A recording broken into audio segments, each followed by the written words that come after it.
श्री स्वामी समर्थ. स्वामी महाराजांच्या कृपेने तुमच्या सर्व इच्छा मनोकामना पूर्ण हो. उद्या आहे नरक चतुर्दशी. या दिवशी जर आपण काही उपाय केले, काही सेवा केल्या तर त्या खूप खूप प्रभावी ठरतात. हिंदू धर्मात नरक चतुर्दशीला खूप महत्त्व आहे. या दिवशी ब्रह्ममुहूर्तावरती उठून स्नान करून यमाची पूजा करण्याची परंपरा आहे. या दिवशी जो व्यक्ती ब्रह्ममुहूर्तावरती स्नान करतो तो नरकात जाण्यापासून वाचतो आणि स्वर्ग प्राप्ती करतो अशी धार्मिक मान्यता आहे. तसेच संध्याकाळी यमाची पूजा केल्याने अकाली मृत्यूचे भय देखील राहत नाही. असे म्हटले जाते की जेव्हा भगवान श्रीकृष्णाने नरकासुराचा वध केला तेव्हा त्यांनी शरीराला तेल आणि उटणे लावून आंघोळ केली. तेल आणि उटणं लावून आंघोळ करण्याची ही परंपरा त्या दिवसापासून सुरू झाली. असे केल्याने नरकापासून मुक्ती मिळून स्वर्ग आणि सौंदर्याचे वरदान मिळते अशी धार्मिक धारणा आहे. तसेच या नरक चतुर्दशीला छोटी दिवाळी देखील म्हणतात. म्हणून जो कोणी या दिवशी हनुमानाची पूजा करतो त्याच्या जीवनातील सर्व प्रकारच्या भीतीपासून त्याला मुक्ती मिळते. याशिवाय आरोग्यही चांगले राहते अशी मान्यता आहे. आता या दिवशी आपल्याला काही उपाय करायचे आहे. भरपूर वेळा आपल्या आयुष्यामध्ये अनेक अडचणी, अडथळे, संकटे असतात आणि ते काही संपायचं नाव घेत नाही. आता संकट येणारच नाही असं तर होणार नाही, पण आपण संकटाचा वेग मात्र नक्कीच कमी करू शकतो. तसेच आपण मेहनत तर घेत असतो, पण मेहनतीचे देखील आपल्याला फळ मिळत नाही. आपल्या कष्टाला नशिबाची साथ मिळण्यासाठी तसेच प्रत्येक आईवडिलांची इच्छा असते की आपल्या मुलांची देखील प्रगती व्हावी. मग अभ्यासात असेल किंवा नोकरीत असेल, कोणत्याही क्षेत्रामध्ये त्याने मागे राहू नये.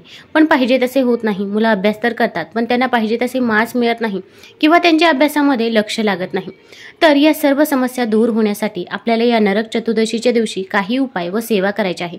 तर कोणते उपाय करावे, कोणत्या सेवा कराव्यात हे जाणून घेण्यापूर्वी तुम्ही चॅनलमध्ये नवीन असाल तर चॅनलला लाईक करा व सबस्क्राईब देखील करा. कमेंटमध्ये श्री स्वामी समर्थ किंवा ओम नमो भगवते वासुदेवाय लिहायला विसरू नका. आता नरक चतुर्दशीच्या दिवशी आपण सकाळी लवकरच उठायचं आहे. अगदी तुम्ही ब्रह्ममुहूर्तावरती उठलं तरी पण चालेल. या दिवशी ब्रह्ममुहूर्तावरती उठून स्नान करणे यालाच खूप महत्त्व आहे. त्यामुळे तुम्ही प्रयत्न करा की ब्रह्ममुहूर्तावरती स्नान करावे.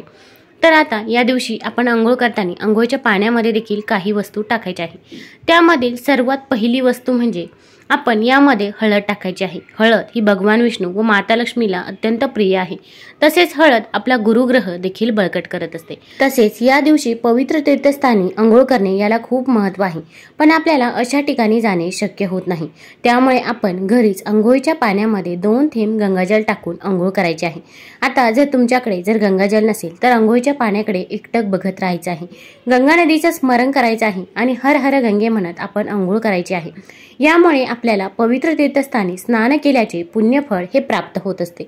तसेच या दिवशी आपण अंघोळीच्या पाण्यामध्ये काळे तीळ देखील टाकायचे आहे. आपण जर या वस्तू टाकून अंघोळ केली तर आपलं दुर्भाग्य दूर होऊन आपल्याला सौभाग्य प्राप्त होत असतं. तसेच अंघोळ करण्याच्या अगोदर आपण आपल्या शरीराला उटणं लावायचं आहे किंवा तुम्ही तेल लावून देखील अंघोळ करू शकता.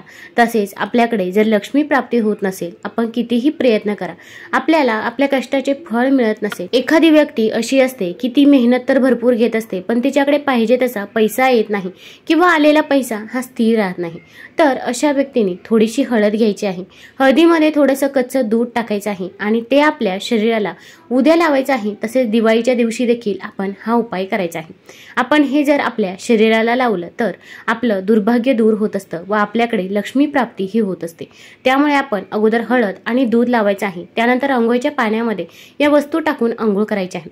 आता या वस्तू टाकत असताना आपल्याला एका मंत्राचा जप करणे देखील अत्यंत गरजेचं आहे. आपण जर हा मंत्र म्हटला तर आपण अंघोळीच्या पाण्यामध्ये ज्या काही वस्तू टाकून अंघोळ करत असतो त्याचे पुण्यफळ हे आपल्याला प्राप्त होत असते. तर तो मंत्र असा आहे की गंगेच यमुनेचैव गोदावरी सरस्वती नर्मदे सिंधू कावेरी जलेस्मिन सन्निधिं कुरु. आता प्रत्येक व्यक्तीच्या अंघोळीच्या पाण्यामध्ये या वस्तू टाकत असताना आपल्याला हा मंत्र म्हणायचाच आहे. अगदी घरामध्ये लहान बाळ असो किंवा वृद्ध व्यक्ती असो, प्रत्येकाच्या अंघोळीच्या पाण्यामध्ये या वस्तू टाकायच्याच आहे.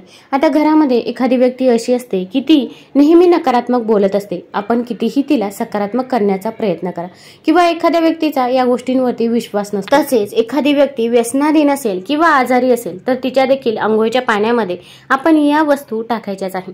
आता अंघोळ करत असताना आपल्याला काही नियमांची नियमांचे पालन करायचे. आपण अंघोळ करत असताना अगोदर उजव्या खांद्यावरून पाणी घ्यायचे आहे, त्यानंतर डाव्या खांद्यावरून पाणी घ्यायचे आहे.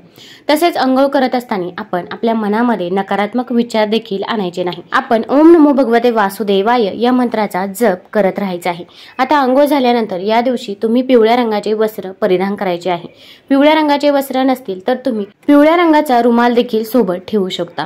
यामुळे भगवान विष्णूंचा आपल्याला आशीर्वाद हा प्राप्त होत असतो. तसेच आपला गुरुग्रह देखील बळकट होत असतो. तसेच या दिवशी आपण तुळशीला पाणी घालताना त्यामध्ये देखील एक वस्तू टाकायची आहे. तर आता आपण रोज तुळशीला पाणी घालत असतो, तुळशीची पूजा करत असतो, कारण की तुळस म्हणजे साक्षात माता लक्ष्मी आहे. तर आपण एक तांब्या भरून पाणी घ्यायचं आहे, त्यामध्ये आपल्याला 2 थेंब गंगाजल टाकायचं आहे किंवा तुम्ही फक्त वाटीभर गंगाजल घेतलं तरी पण चालेल. आता हे घेऊन आपल्याला तुळशीजवळ जायचं आहे. तुळशीजवळ आपण एक प्लेट ठेवायची आहे. प्लेटमध्ये थोडेसे अखंड तांदूळ टाकायचे आहे. तांदूळ हे कुठेही तुटलेले फुटलेले नसावे. तांदळावरती हळदी कुंकू अर्पण करायचं आहे. नंतर आपण तिथे शुद्ध तुपाचा दिवा प्रज्वलित करायचा आहे. या दिव्यामध्ये आपल्याला चिमूटभर हळद देखील टाकायची आहे. दिव्याला हळदी कुंकू लावायचं आहे आणि त्यानंतर हे पाणी आपण तुळशीच्या झाडाला अर्पण करायचं आहे. आता हे अर्पण करत असताना आपण ओम नमो भगवते वासुदेवाय, ओम नमो भगवते वासुदेवाय या मंत्राचा 11 वेळा जप करायचा आहे. त्यानंतर तुळशीला आपण 5 प्रदक्षिणा करायच्या आहे. तसेच तुमची जी काही इच्छा आहे, मनोकामना आहे, ती आपण तुळशीला सांगायची आहे. तुमची इच्छा मनोकामना या उपायाने लवकर पूर्ण होते अशी मान्यता आहे.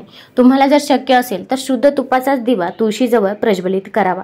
याने माता लक्ष्मी अत्यंत प्रसन्न होते. तसेच संध्याकाळी देखील आपण तुळशीजवळ दिवा हा प्रज्वलित करायचाच आहे. आता या नरक चतुर्दशीच्या दिवशी आपल्या पायाखाली देखील एक फळ हे चिरडलं जातं.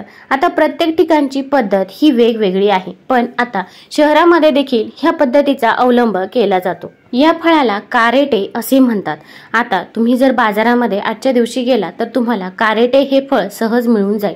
भरपूर ठिकाणी या कारेटेचा उपाय केला जातो. आपण हा उपाय आंघोळीच्या अगोदर करू शकता किंवा आंघोळीच्या अगोदर करणे जर शक्य झाले नाही तर तुम्ही आंघोळीच्या नंतर हा उपाय केला तरी पण चालेल. तर आपल्याला कारेटे घ्यायचे आहे. आता आपल्या डाव्या पायाच्या अंगठ्याने ते आपल्याला चिरडायचे आहे. याला नरकासुराला मारण्याचे प्रतीक समजले जाते. आपण हे जर पायाखाली चिरडले तर आपल्याला जी काही नजरबाधा झालेली असेल किंवा आपल्यावरती जे काही दुःख असतं, दारिद्र्य येत असतं ते दूर होत असतं. आपली सर्व संकटांपासून सुटका होत असते, मुक्तता होत असते अशी मान्यता आहे. एखादी व्यक्ती आजारी असेल तर त्या व्यक्तीला देखील आपण हे कारेटे तिच्या पायाखाली चिरडायला लावायचे आहे. तसेच व्यसनाधीन व्यक्ती असेल तर तिला देखील तुम्ही हा उपाय करायला सांगायचा आहे. आता हे कारेटे चिरडून झाल्यानंतर आपण हे आपल्या घराच्या बाहेर टाकायचे आहे किंवा तुम्ही हे जाळू देखील शकता. महाराष्ट्रातील काही ठिकाणी नरक चतुर्दशीच्या दिवशी शेणाची राक्षसी आकृती तयार केली जाते आणि त्यावरील घरातील सर्व केर कचरा ओतला जातो. त्या ढिगावर रुपया, 2 रुपये पैसे ठेवले जातात. काही ठिकाणी त्याचा रस जिभेला लावण्याची ही पद्धत आहे. आता प्रत्येक ठिकाणी वेगवेगळ्या पद्धती आहे. तुमच्या इकडे जशी पद्धत असेल तशा पद्धतीने तुम्ही या दिवशी उपाय व सेवा करू शकता.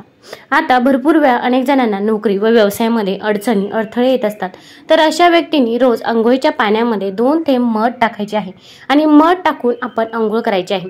अगदी तुमचा व्यवसाय बंद पडण्याच्या मार्गावरती आला असेल किंवा नवीन नोकरी मिळत नसेल किंवा नोकरीमध्ये प्रमोशन मिळत नसेल तरी पण तुम्ही हा उपाय करू शकता. आणि अगोदर जो मंत्र सांगितला होता तो मंत्र देखील आपण म्हणायचा आहे. यामुळे आपले नोकरी व व्यवसायातील अडचणी, अडथळे दूर होतात व आपली प्रत्येक क्षेत्रामध्ये प्रगती होते अशी मान्यता आहे. तुम्हाला जर हा व्हिडिओ आवडला असेल तर चॅनल लाईक करा, सबस्क्राईब करा. धन्यवाद.